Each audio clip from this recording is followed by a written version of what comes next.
নারায়ণগঞ্জের বন্দরের সাবেক প্রধানমন্ত্রী এবং বিএনপি চেয়ারপারসন বেগম খালেদা জিয়ার রুহের মাগফিরাত কামনায় দোয়া ও মিলাদ মাহফিল অনুষ্ঠিত হয়েছে। নারায়ণগঞ্জ সিটি কর্পোরেশন ২০ নম্বর ওয়ার্ডের ফরাজি কান্দা এলাকায় আয়োজিত এই অনুষ্ঠানে প্রয়াত নেত্রীর স্মরণে বিশেষ মোনাজাত করা হয়। দলীয় ঐক্যের পাশাপাশি দেশের শান্তি এবং সমৃদ্ধি কামনায় মোনাজাত করেন স্থানীয় নেতৃবৃন্দ। বিস্তারিত থাকছে ডেস্ক রিপোর্টে। বাংলাদেশ সরকারের ৩ বারের নির্বাচিত সাবেক প্রধানমন্ত্রী বেগম খালেদা জিয়ার রুহের মাগফিরাত কামনায় বন্দরে এক বিশাল দোয়া এবং মিলাদ মাহফিল আয়োজন করে বন্দর থানা বিএনপি। ফরাজিকান্দা এলাকায় আয়োজিত অনুষ্ঠানে সভাপতিত্ব করেন বন্দর থানা বিএনপির সভাপতি হাজী শাহানশাহ আহমেদ। প্রধান অতিথি হিসেবে উপস্থিত ছিলেন নারায়ণগঞ্জ মহানগর বিএনপির সদস্য সচিব আবু আল ইউসুফ খান টিপু। অনুষ্ঠানে বেগম খালেদা জিয়ার রুহের মাগফিরাত কামনার পাশাপাশি নারায়ণগঞ্জ ৫ আসনের বিএনপি মনোনীত প্রার্থী আলহাজ অ্যাডভোকেট আবুল কালামের দ্রুত সুস্থতা কামনা করে বিশেষ দোয়া করা হয়। বক্তারা বেগম জিয়ার বর্ণাঢ্য রাজনৈতিক জীবন এবং দেশের উন্নয়নে তার অবদানের কথা শ্রদ্ধা ভরে স্মরণ করেন। দোয়ায় উপস্থিত ছিলেন মহানগর যুবদলের সাবেক সহসভাপতি আহমদ আলী, ২০ নম্বর ওয়ার্ড বিএনপির সভাপতি মোহাম্মদ জিল্লুর রহমান এবং সাধারণ সম্পাদক মনির হোসেন পাঠান সহ স্থানীয় গণ্যমান্য ব্যক্তিবর্গ। মোনাজাতে স্থানীয় পঞ্চায়েত কমিটির সভাপতি আবু হানিফ গোলাপ হাজী এবং সমাজসেবক হাজী ফারুকুল ইসলাম সহ বিএনপি এবং অঙ্গ সংগঠনের বিপুল সংখ্যক নেতাকর্মী অংশ নেন।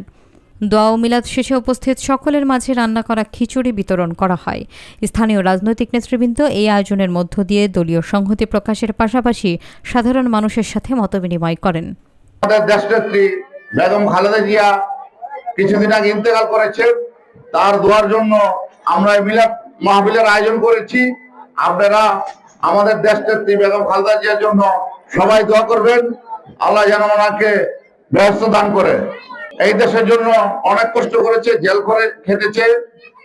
আপনারা জানেন উনি অনেক জনপ্রিয়। কিছুদিন আগে দেশনেত্রী যে গত ৩০শে ডিসেম্বর জানাজা হয়েছে, আপনারা জানেন লাখো মানুষের জানাজা হয়েছে। পৃথিবীর ইতিহাসে বিরল, এত বড় জানাজার পৃথিবীর কোথাও হয়নি। এতে প্রমাণ করে দিয়েছে আমাদের দেশনেত্রী বাংলাদেশের মধ্যে সবচেয়ে বেশি জনপ্রিয়। যদি দেশের খালেদা জিয়ার কথা বলতে হয় কয়েকদিন সময় লেগে যাবে, অনেক পৃষ্ঠা খাতা লাগবে, অনেক কলম লাগবে।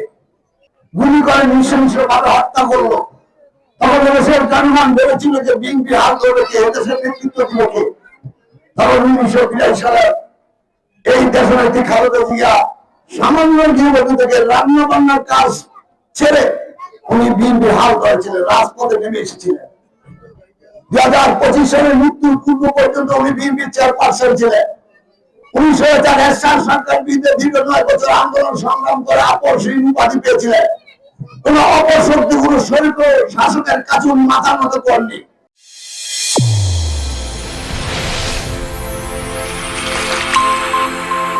চ্যানেল A1 হৃদয়ের স্পর্শ।